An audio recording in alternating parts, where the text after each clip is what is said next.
Bom, hoje a gente vai seguir na leitura do Antiédipo, falando sobre filiação ainda e aliança. Mas antes eu vou trazer um pouco uma apresentação aqui sobre o Kafka para descrever um pouco esse sistema de blocos de dívidas móveis entre os pontos de vista. Eu achei que o livro O Processo seria um bom exemplo assim, para a gente ver o funcionamento dessas relações imanentes entre os corpos, através dos olhos aí da estética do Kafka.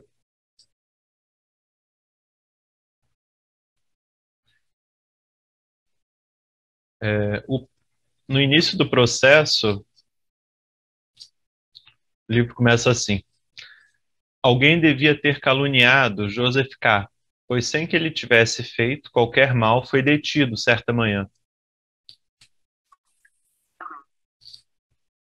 O ponto de vista assim que eu parto para ler o processo e também o Castelo é que me parece que nenhuma outra literatura,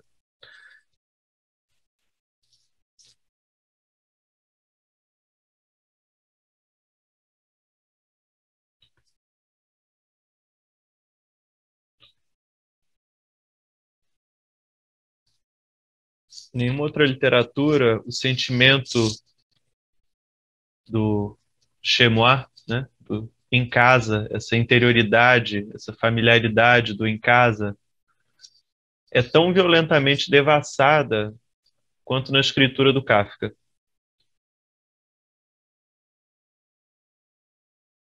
Mas o Joseph K. do processo, ele logo vai entender que a gente não pode ficar se surpreendendo nesse mundo, porque a gente vai ver que é um mundo de uma estranheza, de uma inquietude, de um ambiente de pesadelo.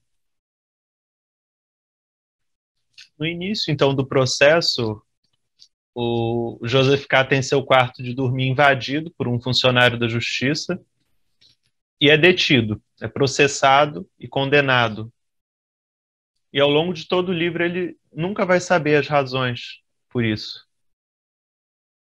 pelas quais ele sofre, né, esse processo. Uma primeira leitura, assim, poderia nos levar a supor que existe por trás do processo um Deus transcendente. Então eu ia dizendo que no início do processo, dada essa condenação inexplicável, né, que ele nunca vai saber o porquê, a gente poderia supor um Deus transcendente e uma dívida infinita para com esse Deus. Uma espécie de tipo de falta metafísica, como o pecado originário, né, de Adão e Eva, ou como condenação lá de Prometeu, que roubou o fogo dos deuses.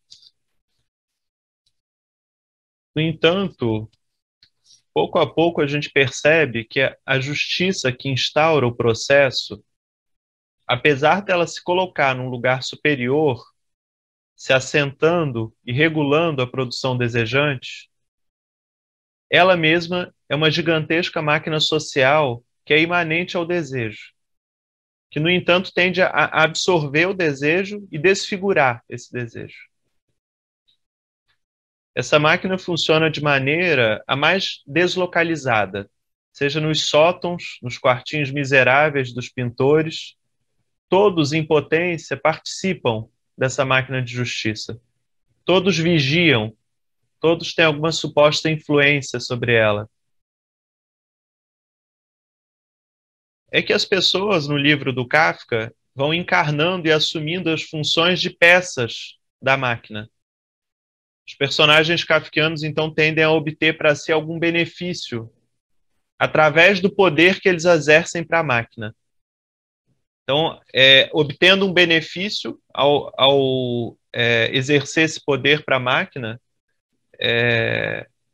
eles também têm um poder ali, eles também têm um gozo.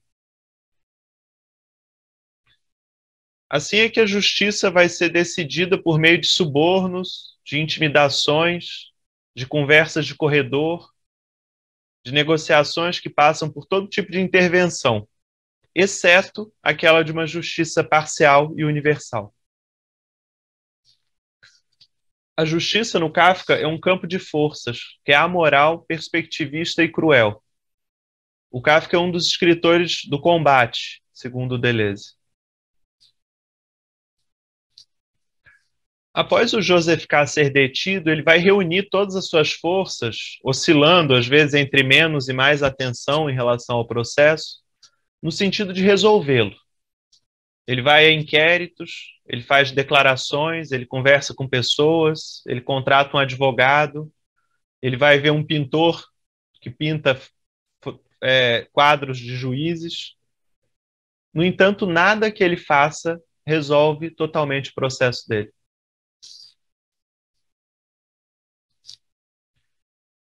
A capacidade da tergiversação, que é o desvio, que é a argumentação ardilosa, é uma das potências kafkianas por excelência. Os personagens dele são muito sagazes. Eles duelam com as palavras como se fossem espadachins. Há um jogo infinito de ambiguidade e paradoxo em cada frase do processo ou do castelo. O que faz com que essas frases não cheguem ao fim sem serem completamente invertidas, no seu contrário. O Joseph K., então, é obstinado, como será o K no castelo. No entanto, nada que eles vão fazer soluciona definitivamente a questão, por mais que eles façam, por mais que eles avancem, por mais que eles tentem. Tem um momento do processo que o pintor, chamado Titorelli, define assim para o Kafka a questão, quanto à possível absolvição dele. Está na página 181 dessa edição. Esqueci-me de perguntar, no primeiro momento, que espécie de absolvição é que você deseja. Existem 3 possibilidades: a absolvição real, a absolvição aparente e a dilação indefinida. Certamente, a absolvição real é a melhor, apenas que não posso exercer a menor influência para conseguir uma solução desse tipo. A meu critério, não existe ninguém, mas absolutamente ninguém, que possa conseguir com sua influência coisa semelhante. Provavelmente aqui o decisivo seja unicamente a inocência do acusado. Desde que você é inocente, talvez fosse efetivamente possível que você se abandonasse à sua inocência e confiasse apenas nela. Mas nesse caso não necessitaria de minha ajuda, nem da ajuda de ninguém. Essa exposição tão ordenada fez que a princípio K ficasse completamente aturdido, mas depois disse com voz tão baixa como a do pintor: "Creio que você se contradiz." "Por quê?" perguntou o pintor pacientemente, enquanto se atirava para trás sorrindo. Esse sorriso despertou em K a consciência de que aqui se tratava de descobrir contradições, não nas palavras do pintor, mas nas próprias atitudes da justiça. Contudo, não se atirou para trás e disse: "A princípio me fez a observação de que a justiça não a afetam provas ou argumentações. Depois limitou isso à justiça pública e oficial, e agora sustenta até que o inocente não precisa de nenhuma ajuda diante da justiça. Aqui já tem uma contradição. Mas, além disso, disse também a princípio que é possível influir nos juízes por meio de relações pessoais. Contudo, nega agora que por esse meio se possa obter alguma vez a absolvição real, como a chama. Eis aí uma segunda contradição." "É muito fácil explicar essas contradições", disse o pintor. "Falamos de 2 coisas diferentes. Por um lado, daquilo que a lei estabelece, e por outro, daquilo que eu cheguei a saber por experiência pessoal. É preciso que você não confunda essas 2 coisas. Não li em nenhuma lei, embora naturalmente deve estar estabelecido ali, que o inocente deve ser absolvido. Portanto, não se estabelece nela que se possa influir sobre os juízes por meio de relações pessoais. Pois bem, inteirei-me de que precisamente acontece tudo ao contrário. porque é certo é que não tenho conhecimento de nenhuma absolvição real, mas sim de muitos casos de influências pessoais. Naturalmente, é possível que, em nenhum desses casos que conheço, o acusado fosse inocente, mas não é isso inverossímil? É crível que, em tantos casos, não tenha havido nem mesmo um único inocente?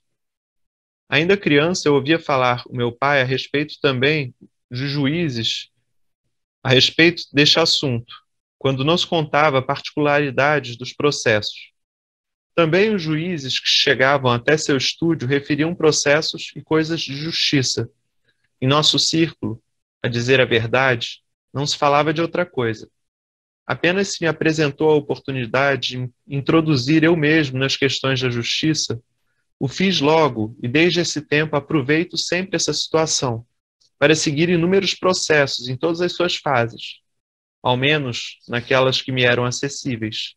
E é preciso que confesse, nunca tive notícia de um só caso de absolvição real. De modo que nenhum só caso de absolvição real, disse K, como se falasse consigo mesmo, e para dar uma resposta às suas próprias esperanças. Isso não faz senão confirmar a opinião que eu tinha sobre a justiça, de modo que não posso alimentar nenhuma esperança por esse lado. Parece-me que, nesse caso, apenas um verdugo poderia perfeitamente substituir toda a justiça. Você não deveria generalizar tanto, advertiu o pintor, com ar descontente. Apenas lhe falei de meus conhecimentos pessoais. Contudo, isso basta, disse K. Ou será que alguma vez ouviu falar de algum caso de absolvição real que se desse no passado? Terão ocorrido tais absolvições, retrucou o pintor. Apenas é muito difícil estabelecê-lo. As sentenças definitivas da justiça não somente não se publicam, mas nem mesmo são acessíveis aos juízes, de modo que existem apenas lendas referentes às antigas causas judiciais. É certo que, segundo essas lendas, houve até muitos casos de absolvição real. Bem se pode crer nelas. De modo algum seja possível demonstrar algo. Apesar de tudo, não se pode deixá-las inteiramente de lado, porque com certeza essas lendas contêm certa verdade. Além do mais, são muito formosas. Eu mesmo tive a ocasião de pintar alguns quadros, cujo tema era o conteúdo dessas lendas.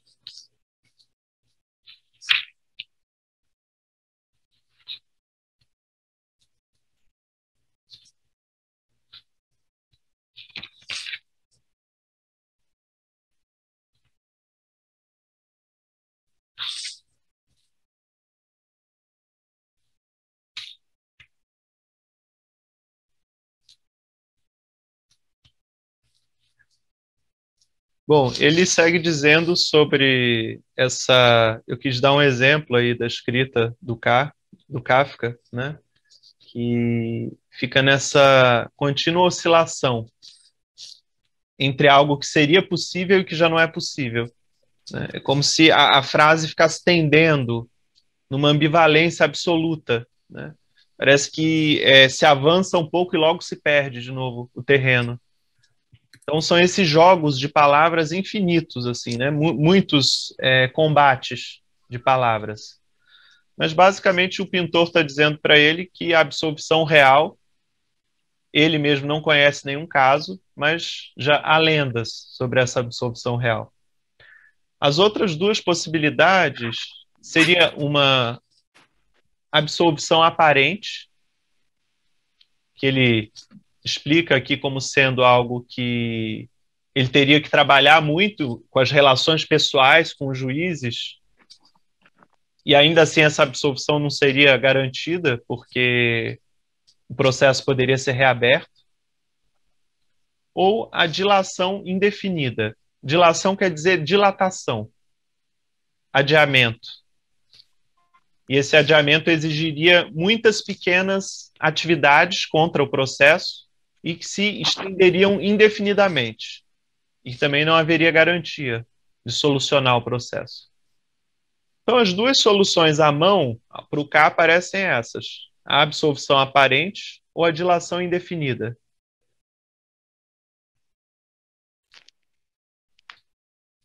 Agora, voltando para aquela questão que eu colocava sobre a transcendência, né, sobre o castigo, a dívida infinita para com um Deus transcendente, a gente poderia pensar que a absolvição real no processo só seria possível num sistema transcendente, num sistema da dívida infinita, da culpa e de um juízo final. O pensamento cristão do juízo final, em que haveria uma absolvição ao final da vida. Então é apenas num sistema transcendente que a gente pode pensar numa absolvição real, uma absolvição total. Pensem também na justiça, né? Na máquina da justiça que funciona na nossa sociedade. Bom, pode até haver absolvição, mas novas questões vão continuamente se colocar, novas prescrições, novos interditos, novos processos. Então você não está livre da justiça nunca. Se você não cumpre com as suas obrigações fiscais, por exemplo, você tem que viver com medo dela. Então não existe absolvição real, final, um lugar onde se chega. Esse lugar onde se chega é só o céu cristão, né? Em que não haveria mais combate, em que não haveria mais luta. Num sistema de crueldade ou num campo perspectivista não há pecado, portanto não há culpa.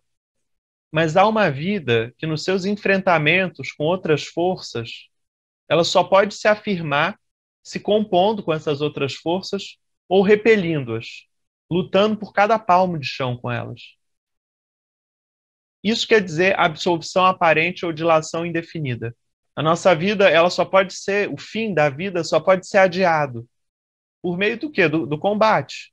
Por meio da afirmação dela, por um tempo mais, por um combate mais, por mais um portal, por mais uma passagem. O Lapujade dizia sobre esse limite, né? Que o limite é ultrapassável. A gente está o tempo todo ultrapassando aquilo que nós nos julgávamos capazes. Mas ele é inatingível. A gente não chega à totalidade, a gente não chega à perfeição, a gente não chega a um final. A gente ultrapassa o limite que é da nossa interioridade, que é da nossa identidade, que é daquilo que a gente achava que não podia ultrapassar. Mas o limite é ao mesmo tempo inatingível, porque se você atinge o limite, é a morte do corpo.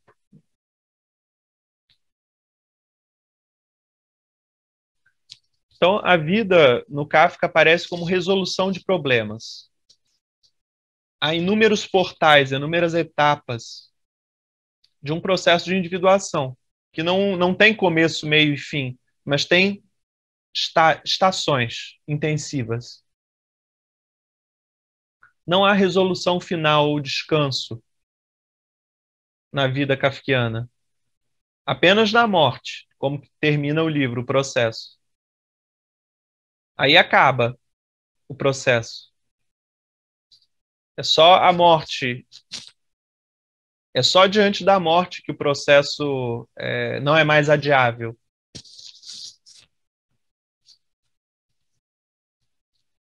Aliás, o sono é um mau sinal no Kafka. Tanto no Castelo quanto no processo, quando o personagem o K do Castelo ou Joseph K do processo, eles ficam mais vulneráveis quando eles estão com sono. Os funcionários lá do castelo também dormem muito. Então, o sono é um mau sinal. É um sinal de que você que você se torna atacável, que você está mais suscetível a ser detido, a ser alvo da justiça, a ser alvo dos outros pontos de vista. Por isso que o Kafka, ele é o pensador da insônia. Ele opõe ao sono a insônia. E ele opõe ao sonho um duplo do sonho, que é quando ele, em insônia, diz assim: projeto meu espírito para fora do corpo e vou até o campo passear. Enquanto isso, meu corpo continua dormindo. Então, o Kafka, na insônia, ele imaginava esse sistema da crueldade, que são os livros dele, projetando esse espírito para fora do corpo e fantasiando, né, imaginando mas a partir do real que ele vivia, da contundência de um real do qual ele consegue encontrar a tonalidade mais grotesca, né, da existência. Daí que a escrita do Kafka possui a estética onírica do expressionismo alemão. O mundo é desagradável, o mundo é grotesco. Eu dou apenas alguns exemplos das cenas do processo. Por exemplo, na primeira cena, na casa dele, os agentes da justiça entram no quarto de dormir dele enquanto ele ainda dorme, logo, ou melhor, logo que ele acorda, tomam o café da manhã dele, roubam a roupa branca dele e dizem que ele está detido. Eles também ocupam o quarto de dormir da vizinha dele, mexem nas coisas dela. Ao mesmo tempo, o Kafka nos mostra uma imagem dos vizinhos espiando quando ele é detido, vigiando aquela detenção, provavelmente para contar para outras pessoas depois, né, para ficar falando sobre ele. O K também se irrita com as fofocas da hospedeira dele sobre a senhorita Bustner, né, que é a vizinha. A primeira sessão dos tribunais que ele vai é num lugar miserável, é numa água furtada, né, é num sótão de um subúrbio. Desde que é processado, a situação do K no banco fica muito frágil, porque ele teme o rival dele, que é o vice-diretor do banco, que pode explorar a detenção do K politicamente. E aí vem o caso do pintor Titorelli, né, que é um pintor de juízes, que diz que teria influência sobre os juízes e que poderia ajudar o K. Ao oferecer a ajuda do K, ele dá a entender, no fim, que o K precisa, enfim, fica implícito que o K precisa pagar de alguma maneira aquela ajuda. E nisso, o pintor faz o K comprar 10 quadros iguais dele. E esse mesmo pintor que diz ter influência sobre os juízes e que obriga o K inconscientemente ele a comprar os quadros, quando ele recebe os juízes na sua casa, os juízes passam por cima da cama dele. A entrada para os juízes passa por cima da cama dele.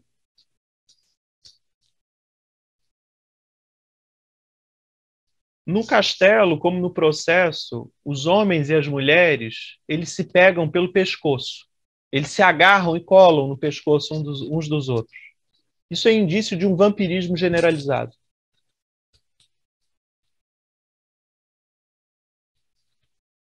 Então, assim, só algumas imagens expressionistas do processo, né? Para mostrar esse vampirismo, para mostrar as contínuas humilhações que as pessoas sofrem, né? Elas não têm um em casa, elas não têm um íntimo, elas não têm um dentro. Esse dentro é devassado, como o quarto de dormir, como a cama, por forças que vêm de fora e não reconhecem os limites do outro. Então, cada personagem num delírio próprio, com a sua pequena busca de poder. E o K não fica imune ao poder. Ele também precisa usar de estratagemas, né? Tem uma hora que ele assume uma posição de força sobre um comerciante, quando ele pega esse comerciante em flagrante com a faxineira do advogado. Então ele também usa esse poder de intimidar o outro, né? De vigiar, de dizer que tem algo sobre o outro para conseguir ali uma vitória. Mas, assim, paradoxalmente, ao contrário dos outros personagens que ficam alimentando esses pequenos poderes do tirano, o K, ele sempre tem em vista a sua meta, que é resolver o processo, que é ser mais livre, que é adiar o processo, pelo menos. Então, essa obstinação do K leva ele a ser ardiloso, estratégico, incansável. Mas, por fim, ele vai ser vencido, como todos nós. Por fim, ele não vai conseguir adiar mais a sentença e o processo se cumpre ao fim. De um lado, esse processo, gente, é movido pela grande máquina social da justiça. O processo é uma crítica contundente à burocracia, aos tribunais, ao direito, sem dúvida. Só que, mais profundamente, o processo é a nossa própria existência. A nossa existência é um processo em que o fim do combate de corpos, entre os corpos, só chega com a morte. O Ka manifesta uma certa arte do guerreiro, uma arte que implica a necessidade de sermos guerreiros, de adiarmos o cumprimento da justiça, de disputarmos palmo a palmo com as outras perspectivas sobre o nosso lugar, sobre o nosso território. Ainda que ele nunca esteja garantido, ele seja o tempo todo atravessado. Não é só nossos imóveis que podem ser ocupados, né? Mas é o nosso próprio corpo que é um campo de combate. Em alguma medida, o corpo, no capitalismo, ele vai sendo privatizado, mas os nossos órgãos, eles continuam sendo objeto de disputa, seja com o coletivo humano, seja com os não humanos, com as bactérias, com os fungos, com os vírus. O Kafka percebe isso bem quando ele diz que a tuberculose que está atacando os pulmões dele o salvava do casamento. Então, digamos assim, que numa disputa com uma mulher, que ele sentia que sequestrava a própria vontade dele, que escravizava a vontade dele, na disputa com essa mulher, ele prefere se entregar à tuberculose que se entregar a ela. Então ele ganha um combate para perder outro. Ou perde um combate para vencer o outro, né? Então é como se ele tivesse que escolher de para quem ele vai perder. Porque os ataques vêm de todos os lados. Os ataques à integridade dele, os ataques, digamos, os roubos de alma que implicam a existência. O que a gente chama hoje de psicossomática e que coloca a relação entre o mental e o somático indica, nesse sentido, essa disputa animista pelos corpos, em uma dimensão feiticeira. No Kafka, as palavras envenenam, como a maldição do pai que faz um filho se suicidar, no livro O Veredito. No Flaubert, também a maldição do servo xamã contra o São Julião hospitalário, né, que faz com que ele mate os próprios pais. O nosso corpo ele é um terreno de disputa num plano tanto físico quanto espiritual. As palavras, elas são flechas enfeitiçadas. As palavras, elas circulam entre os corpos, inserindo fluxos incorporais que transformam, que individuam os corpos. Então a gente tem a palavra, a escritura, mas também a palavra como um farmacon.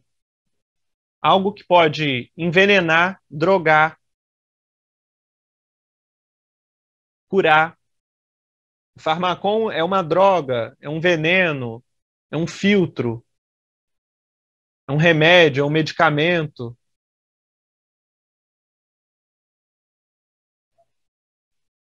A língua, enquanto farmacon, depende do seu uso, do modo como se usa, do modo como que se fala. Será que nós reproduzimos a linguagem do poder, as palavras do poder? Será que nós somos presos, cooptados pela linguagem na dimensão que o Barthes fala que a linguagem é fascista? Que ela nos obriga a dizer as coisas?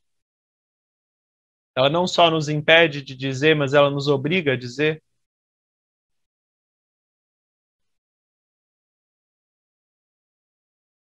Vocês me escutam? Deu uma travada, mas a gente tá conseguindo acompanhar, João. Tá.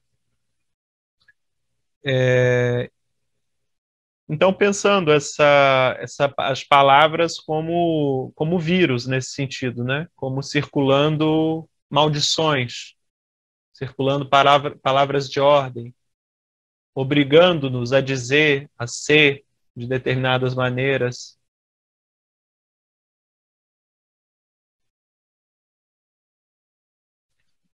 E, ao mesmo tempo, toda a literatura do Kafka é também uma espécie de filtro, uma espécie de medicamento contra as maldições, contra as palavras de ordem. O conteúdo da literatura do Kafka são maldições, palavras de ordem, humilhações, medo. Mas ao descrever tudo isso, ao denunciar e fazer a cartografia dessas máquinas sociais e dessa existência desagradável, ele nos ajuda a nos curar disso, ou ao menos combater essa doença no pensamento e na vida.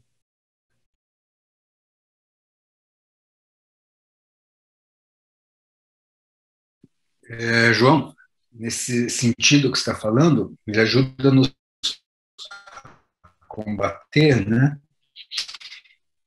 Então, como tudo depende do uso, a linguagem, né? Na existência, dentro de uma conjuntura, né, de uma cultura, de usos que se faz, né?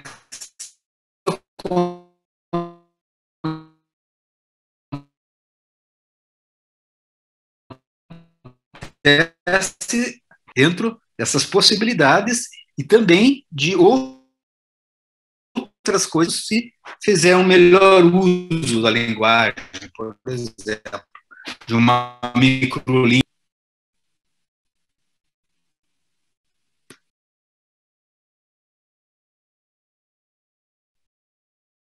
Vocês me escutam?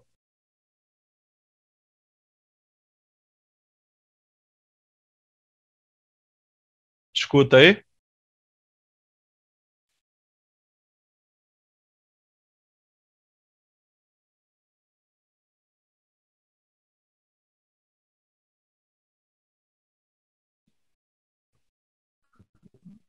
João, acho que deve ser a internet por aí. Se você estiver escutando, de repente, se a gente conseguir desligar a câmera, ou se você, não sei, só a tua Beleza. algo assim, não sei, o que você acha?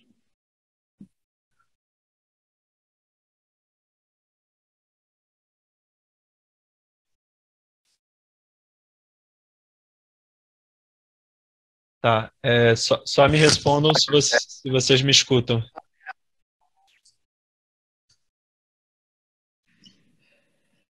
Sim. Tá. Eu não sei se eu peguei tudo que o Paulo falou, mas entendi um pouco que que ele comentava que se há essa dimensão fascista da linguagem, há também outras maneiras de uso, né? Que implicam uma micropolítica e que implicam a invenção de uma língua. O Barthes, para falar da oposição, o que se opõe à língua fascista, essa linguagem fascista, que obriga a dizer, ele fala sobre a literatura, né, como exprimindo forças de liberdade na língua.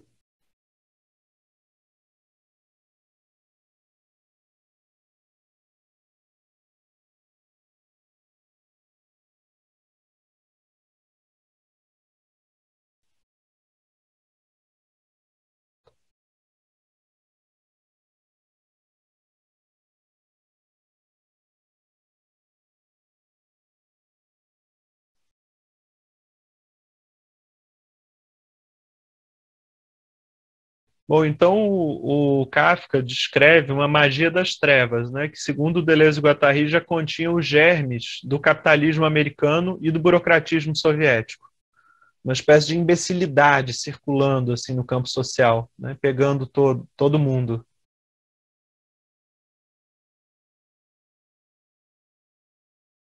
Mas o Kafka descreve também a obstinação de um guerreiro, né, que vai enfrentar essa imbecilidade das máquinas sociais.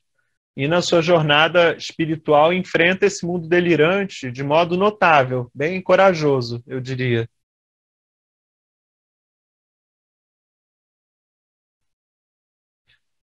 Digamos que essas relações entre pontos de vista, o que elas implicam são blocos de dívidas móveis, né? As relações de força implicam uma tendência à recursividade do roubo e do dom.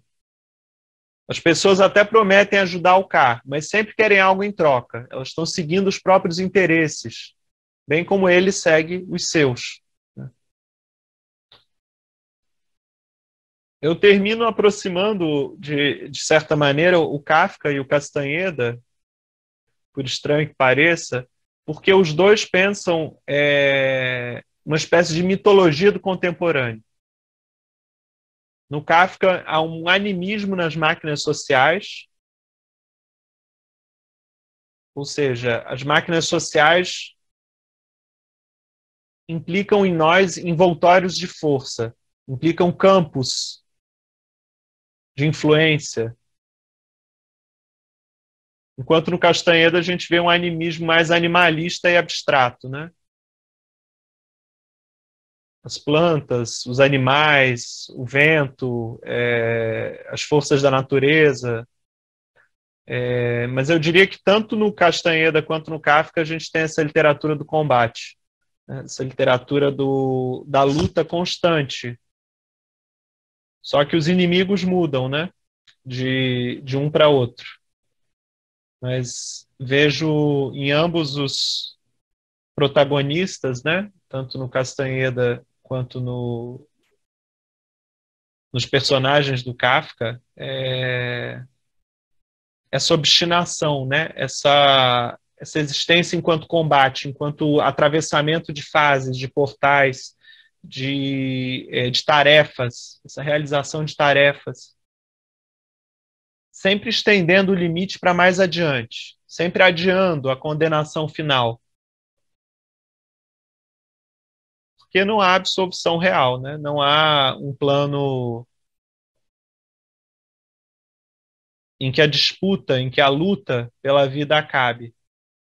Só na morte, né? Então resta a nós, seguindo o exemplo do K, uma absolvição aparente, em que a gente, de tempos em tempos, encontra certas ilusões de tranquilidade, de paz, de que está tudo bem, ou uma dilação indefinida, uma dilatação indefinida dessa condenação. Entendendo que a morte está ao lado e que a cada dia a gente luta para dilatar essa vida, para estendê-la um pouco além do limite.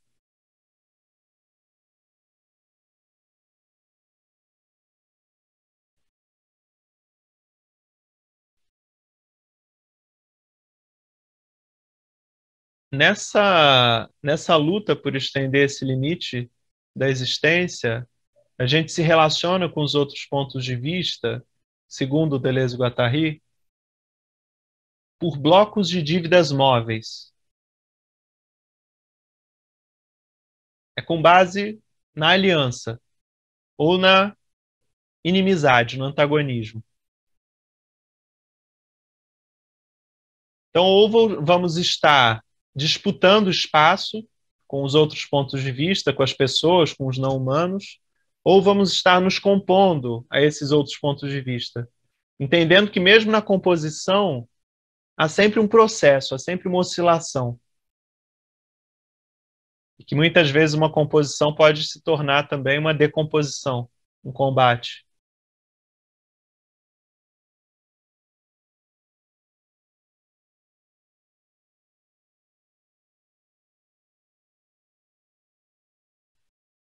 No Kafka, essa relação com os outros pontos de vista aparece nessa arte do convencimento, nessa arte quase jurídica de uso das palavras. O K, lidando com essa máquina social, lidando com seus próprios órgãos, ele precisa se tornar diloso, ele precisa se tornar um mestre das palavras.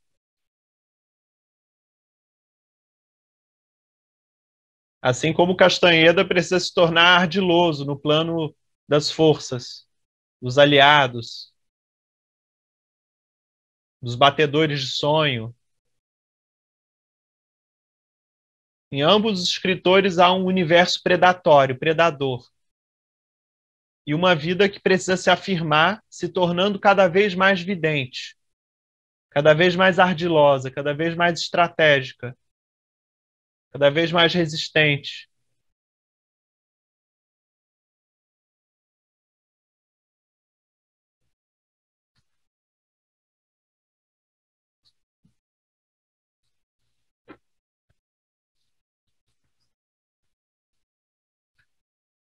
Como que tá aí, gente? Vocês me escutam? Sim, Sim, Melhorou um pouco agora? sim. melhorou. Beleza. Eu vou terminando com Kafka por aqui e a gente pode ler um trecho do Antiédipo aí, se vocês não tiverem questões.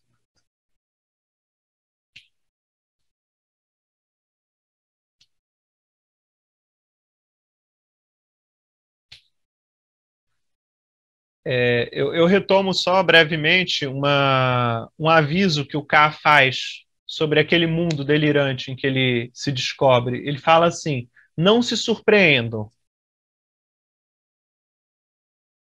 que ele está falando, gente, é que a gente precisa acolher a estranheza do mundo. A gente precisa acolher a inquietude, isso que é não familiar, isso que é cruel. Porque se a gente não acolher, se a gente ficar se surpreendendo a cada vez, a gente só não vai parar de tomar susto, né?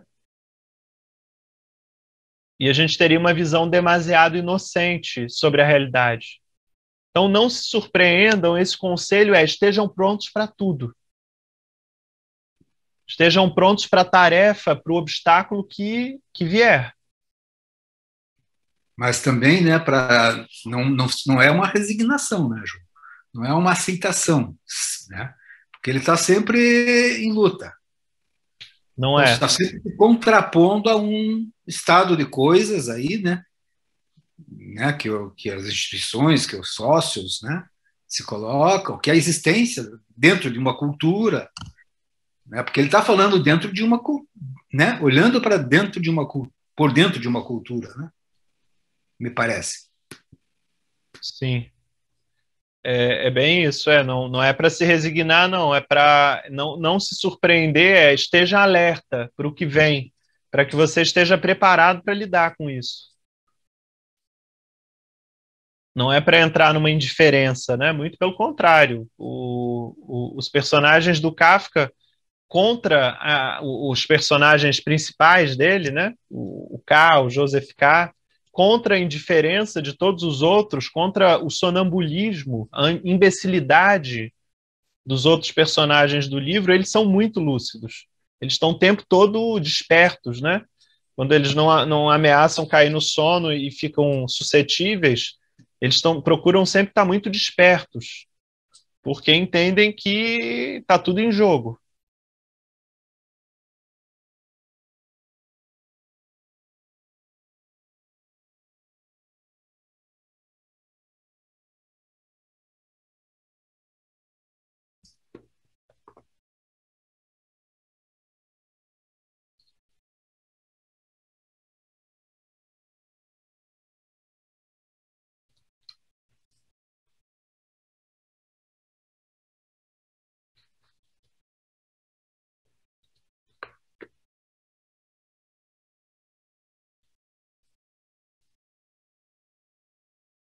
Percebam que a linha filiativa, a gente vai passar agora a falar de filiação e aliança no Antiédipo, a linha filiativa está quebrada, está rompida no Joseph K. A gente não sabe o sobrenome dele. É quase como se aqui essa filiação fosse relativizada, fosse ignorada em nome de um sócios que massifica tudo, em que todo mundo toda a vida é impessoal.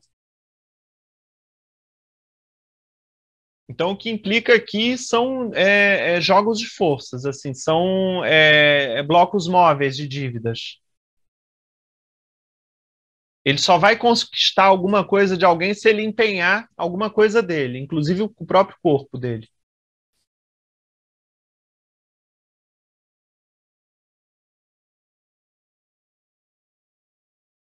Então, a escrita do Kafka já está num plano aqui da descodificação capitalista dos fluxos. Que é aquela filiação que tinha maior importância diante da máquina despótica, por exemplo, né?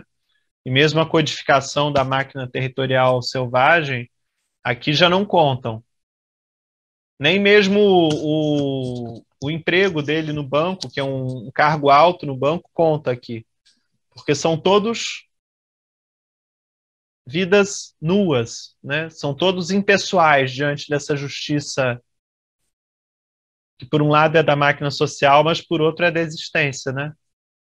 A existência cobra o seu preço a todos, independentemente da classe social ou da família, né?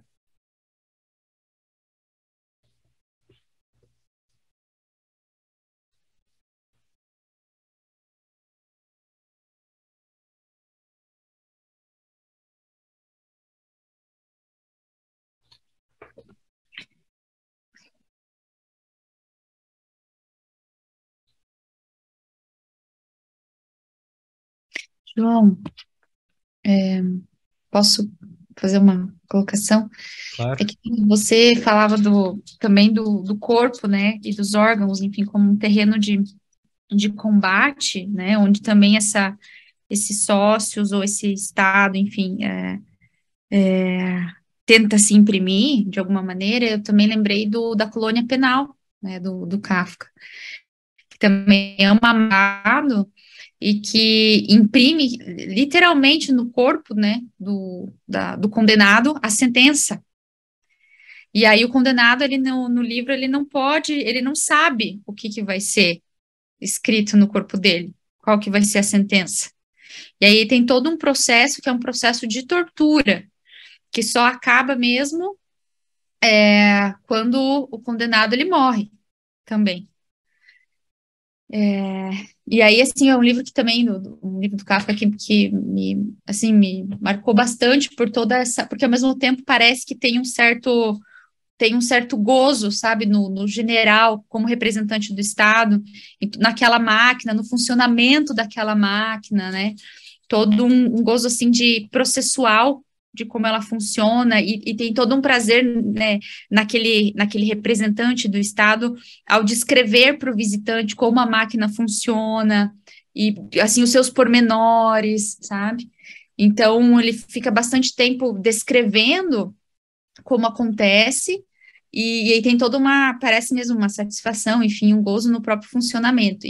Mas termina que, bem no fim, o próprio representante do Estado quando eles estão num momento onde ele vai, enfim, que a máquina vai ser colocada em desuso, porque em alguma altura se entende que que aquilo é muito desumano, né, para ser utilizado em processos penais, ele mesmo vai lá e se deita na máquina e se deixa morrer. Assim. Mas, enfim, de todo modo, também uma representação de como vai na carne mesmo, né? De que efeitos produz na carne esse estado, enfim, esse sócio. Esse livro do Kafka, eu acho que descreve bem o que o Deleuze e Guattari chamam de máquina primitiva, né? Que codifica nos corpos, que marca os corpos. Então, assim, existiam leis, por exemplo, se um ladrão roubasse, ele perdia a mão, né? O próprio sistema de tatuagens, de escarificações, né, que vão sendo marcadas ali no corpo. Então, é bem por aí, né? Se você faz alguma coisa, o seu corpo é marcado como uma lembrança, como uma memória do seu ato, né? Todo ato tem um preço, você paga um preço. E nesse sistema, o preço é cobrado na carne. Já no sistema despótico cristão, por exemplo, o preço é marcado na alma, né, enquanto culpa. Essa introjeção da culpa que é muito interiorizada no espírito, né? Mas no sistema da crueldade a punição é dada diretamente na carne. Mas eu fiquei pensando, sabe, João, indiretamente, ainda que seja na, na alma, né, através da culpa, mas isso reverbera na carne, né? Isso reverbera nos corpos, no agir dos corpos, no sofrer dos corpos. Sim. E pensando como essas coisas, elas se convergem em alguma medida, né? Eu acho que, pela uma leitura esquizoanalítica, o que o Deleuze e Guattari chamam de juízo de Deus, que tem a ver com essas máquinas sociais, que tem a ver com esses deveres que nos são impostos de fora, né, pelos grupos, pelas instituições, eles incidiriam de três maneiras sobre uma vida: através dos estratos orgânicos, ou seja, no próprio corpo, né, no próprio corpo orgânico, através dos estratos de significação e através dos estratos de subjetivação. Ou seja, nós somos forçados por forças que atuam no nosso organismo, que atuam na forma do sentido da gente entender as coisas, né, que tem a ver com a significação, e que atuam na nossa subjetividade, no nosso sentido de eu, né, nas ideias adequadas ou inadequadas sobre nós mesmos. Então, o que é para alguém saber-se culpado de um crime, né, ter essa marca sobre si? Isso leva o Raskolnikov a se entregar, né, essa culpa por um crime. Então, tem uma marca a nível de subjetivação. Você cometeu um crime, você é culpado, você tem que pagar por isso. E essa culpa que fica na alma até levar o Raskolnikov a se entregar à justiça.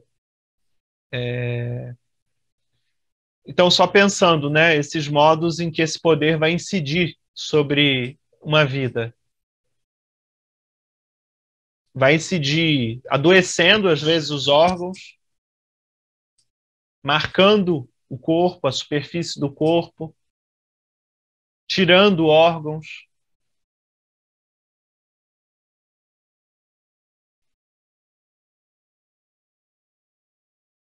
E vai atuar sobre esses níveis mais subjetivos também, né, do sentido e da subjetividade.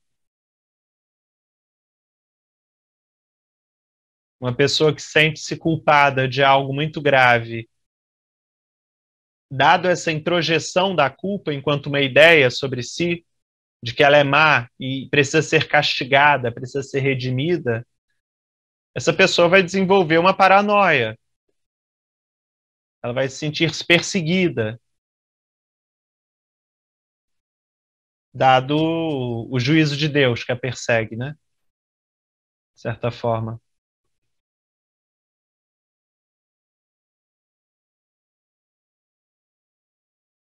Então são modos, né, dessas forças incidirem aí sobre os corpos e tanto o Kafka e o Castaneda nos mostram exemplos de guerreiros que se opõem a esse juízo de Deus, que se opõem a essas forças que vêm de fora, tentando aliená-los, tentando vampirizá-los, tentando condená-los.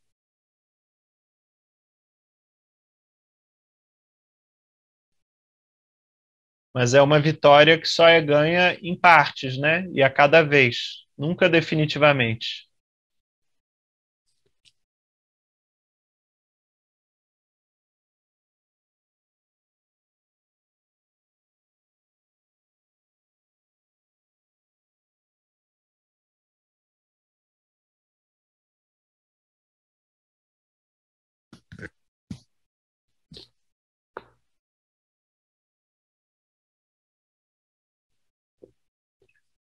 Bom, eu vou fazer a leitura aqui do Antiédipo agora, então, na página 199.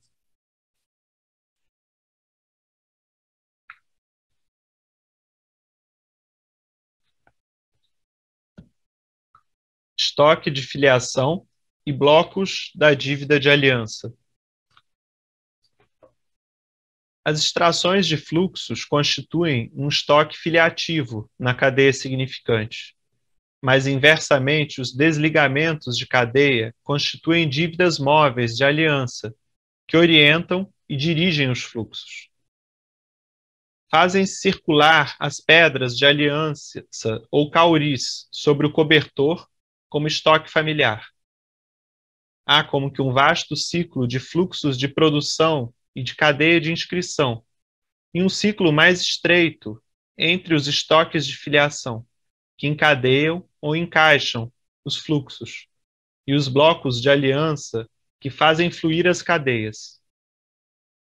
A descendência é, ao mesmo tempo, fluxo de produção e cadeia de inscrição, estoque de filiação e fluxo de aliança.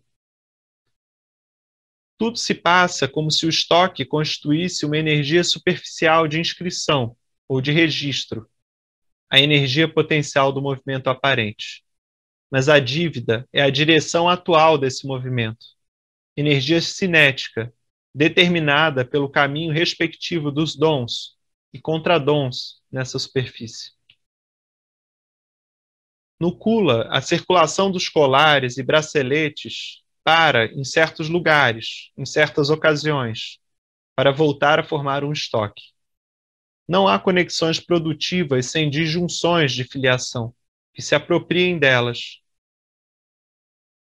nem disjunções de filiação que não reconstituam conexões laterais através das alianças e das conjugações de pessoas. Não só os fluxos e as cadeias, mas também os estoques fixos e os blocos móveis estão num estado de relatividade perpétua, dado que implicam, por sua vez, relações entre cadeias e fluxos, nos dois sentidos. Os seus elementos variam: mulheres, bens de consumo, objetos rituais, direitos, prestígios e estatutos. Se postularmos que deve haver em alguma parte um tipo de equilíbrio dos preços, somos forçados a ver no desequilíbrio evidente das relações uma consequência patológica, que explicamos dizendo que o sistema supostamente fechado se estende numa direção e se abre à medida que as prestações são mais largas e complexas.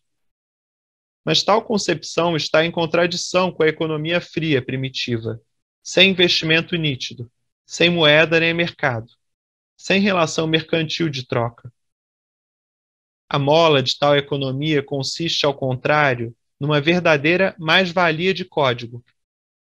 Cada desligamento de cadeia produz de um lado ou de outro, nos fluxos de produção, fenômenos de excesso e de carência, de falta e de acumulação, que são compensados por elementos não cambiáveis, de tipo prestígio, adquirido ou consumo distribuído. É uma citação do antropólogo Leach. O chefe converteu os valores perecíveis num prestígio imperecível, por meio de festividades espetaculares. Desta maneira, os consumidores de bens são, no fim, os produtores do início. A mais-valia de código é a forma primitiva da mais-valia, tal como ela corresponde à célebre forma de Mauss. O espírito da coisa dada, ou a força das coisas, faz com que os dons devam ser retribuídos de maneira usurária, porque esses são signos territoriais de desejo e de poder, princípios de abundância e de frutificação dos bens. Longe de ser uma consequência patológica, o desequilíbrio é funcional e principal. Longe de ser a extensão de um sistema inicialmente fechado, a abertura é primeira, abertura fundada na heterogeneidade dos elementos que compõem as prestações e compensam o desequilíbrio, deslocando-o. Em suma, os desligamentos de cadeia significante, feitos segundo as relações de aliança, engendram mais-valia de código no nível dos fluxos, de onde derivam diferenças de estatuto para as linhas filiativas, por exemplo, o grau superior ou inferior dos doadores e tomadores de mulheres. A mais-valia de código efetua as diversas operações da máquina territorial primitiva. Desligar segmentos de cadeia, organizar as extrações de fluxos, distribuir as partes que cabem a cada um. Então, o Deleuze e o Guattari estão, nesse momento, articulando a filiação e a aliança, né? Eles estão falando que as extrações de fluxos constituem um estoque filiativo. Então, o que acontece? Durante uma vida, pessoas de uma descendência reúnem um estoque de algum bem, por exemplo. E esse estoque filiativo é passado adiante, numa linha familiar. É o que a gente conhece como herança. E, no entanto, ao mesmo tempo, há blocos de dívidas móveis de aliança, porque, apesar de termos pais e recebermos algo dos nossos pais, ou não recebermos nada dos nossos pais, há relações sociais, há relações de trabalho, há relações para fora da família, há relações com instituições, há hierarquias sociais, há classes sociais na nossa sociedade contemporânea. Então, essas relações, para além da descendência, para além da filiação, constituem relações horizontais.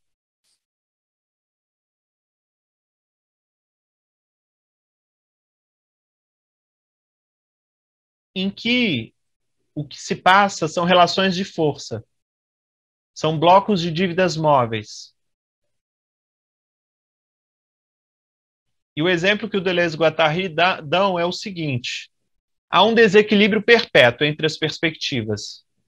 Se um chefe, por exemplo, que acumula riqueza, ele doa alimentos ao povo e faz um festival, ele não está fazendo isso porque ele é generoso. Ele está instaurando um bloco de dívidas, porque ele ganha prestígio com isso, ele ganha poder com isso. Então ele vai passar a ser respeitado, ele vai passar a ser honrado. As pessoas vão dar ainda mais tributos a ele, porque vão dizer que ele é generoso. Então percebem que a heterogeneidade dos elementos que são roubados e doados mantém um sistema aberto e mantém um desequilíbrio relativo, uma metaestabilidade, digamos assim. Não dá para todas as pessoas produzirem as mesmas coisas. Então é necessário circular o roubo e o dom,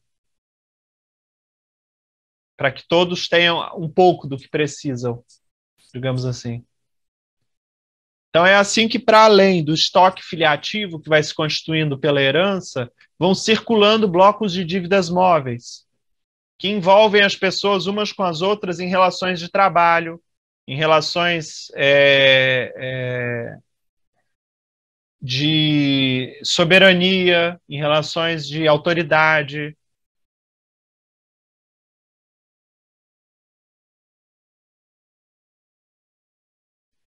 Digamos que os objetos que circulam, eles são menos importantes do que os atos, do que o ato de doar ou de roubar. Na verdade, o objeto só é um índice de uma circulação energética ali que está se dando, de uma circulação intensiva, de uma tensão entre perspectivas. É por isso que a gente tem aquela expressão, quando se dá o presente a alguém, o que vale é a intenção. De fato, o que vale é a tendência. Quando se dá algo a alguém, se endivida o outro, se instaura uma tendência na relação de que o outro deve dar algo em troca, de que o outro deve seguir o bloco de dívidas, a tendência da dívida.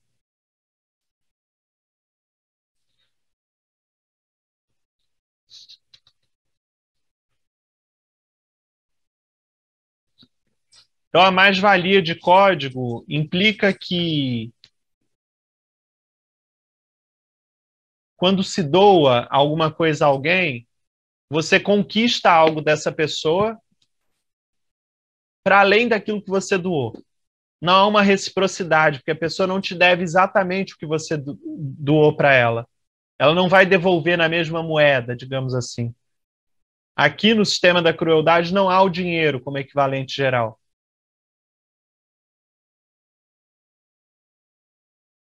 Há uma mais-valia de código, e a mais-valia de código implica que se deve algo a alguém.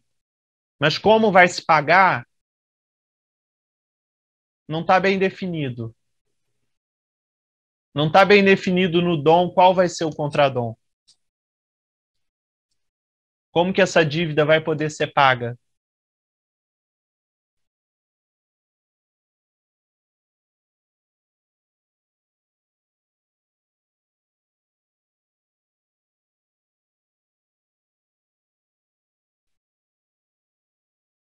O fato é que a nossa generosidade, o nosso dispêndio, né, o nosso gasto,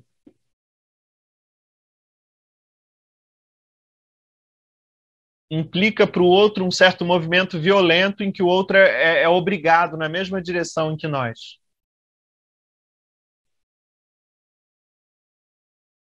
É isso que se passa quando a gente diz assim para alguém, quando alguém faz um favor para nós: eu te devo uma. Isso não é essa frase não é uma mera figura de retórica. Ela implica, de fato, um movimento real do bloco de dívidas finitas. Não é uma dívida infinita para com Deus, mas são essas relações de compromisso, né, de amizade, de vingança, de inimizade, de traição. São relações imanentes entre os corpos. Que fazem circular um incorporal entre os corpos. O Pierre Klossowski falava que circula entre os corpos uma moeda viva. E ele falava de uma prostituição universal entre os corpos.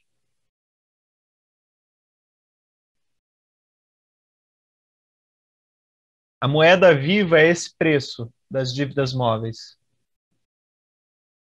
É o que pode ser pago com sangue, com suor, com a própria vida.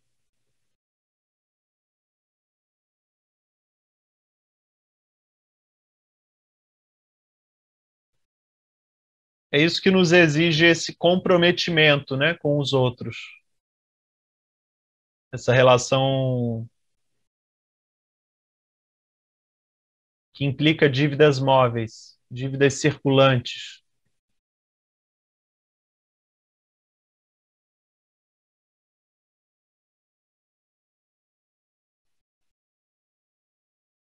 Finalizando, assim, que eu teria a dizer sobre isso,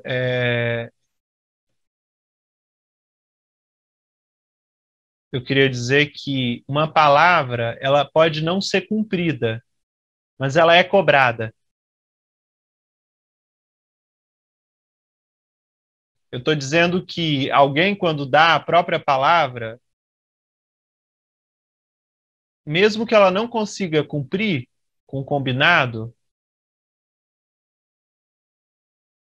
há um preço por isso. E esse preço pode ser cobrado na carne ou pode ser cobrado na consciência, né? No espírito.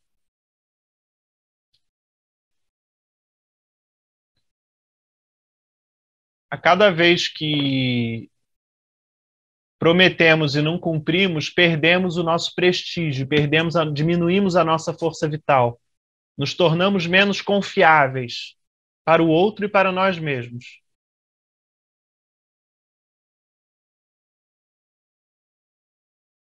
se não podemos estabelecer sistemas de trocas de dons com os outros, de uma circulação da generosidade, nós vamos ter uma visão do mundo muito desagradável. Uma visão do mundo em que é impossível confiar em alguém, em que só há roubo.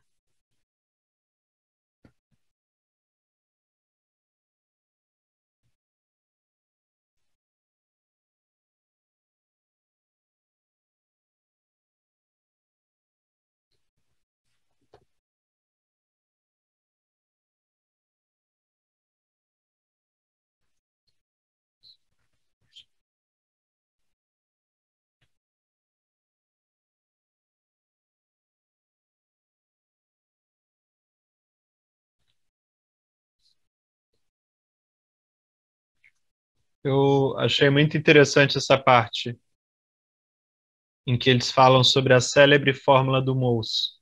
O espírito da coisa dada ou a força das coisas faz com que os dons devam ser retribuídos de maneira usurária, porque estes são signos territoriais de desejo e de poder, princípios de abundância e de frutificação dos bens. Então, quando você recebe alguma coisa, algum presente, a força daquele presente, ele exige que o presente seja retribuído. Porque esses dons são signos de desejo e de poder, são princípios de abundância, são tendências de abundância e de frutificação da generosidade. Se ao receber um presente, sentir o espírito dele, que exige um contradom, e ainda assim alguém não seguir a tendência de a um dom oferecer um contradom, digamos que esse espírito de frutificação, esse espírito de abundância vai ser convertido num espírito de avareza.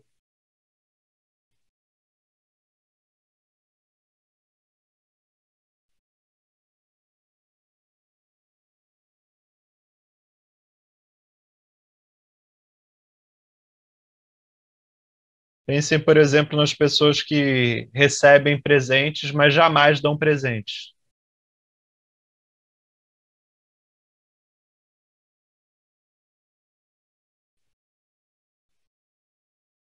O que se coloca no mundo, né? O que se coloca na relação com o outro? Uma ação que pode ir junto com, em favor de, na direção de, ou as ações sempre contra, sempre a serviço do eu, né?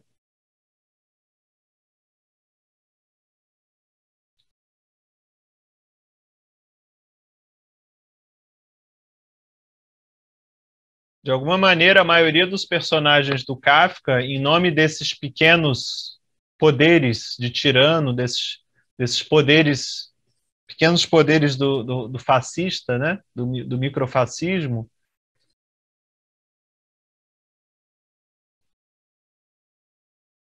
eles perderam até mesmo a capacidade de trocar bens. Eles perderam até mesmo a capacidade de pensar numa revolta contra aquelas máquinas sociais absurdas. De tal modo foram possuídos pela máquina.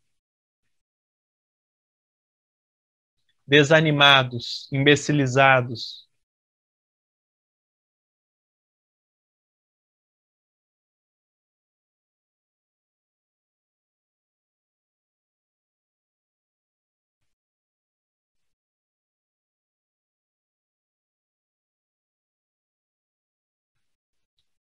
Eu diria que uma das coisas que nos impede de sentir, de viver esses processos de roubo e dom imanentes, constantes, o que nos impede de perceber isso, muitas vezes são os objetos e o dinheiro como equivalente geral.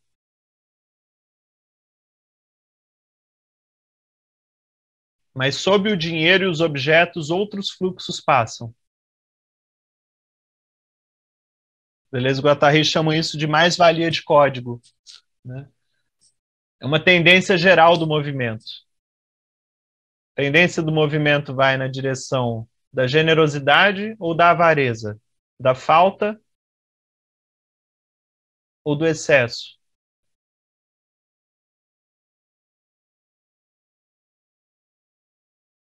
Do roubo ou do dom.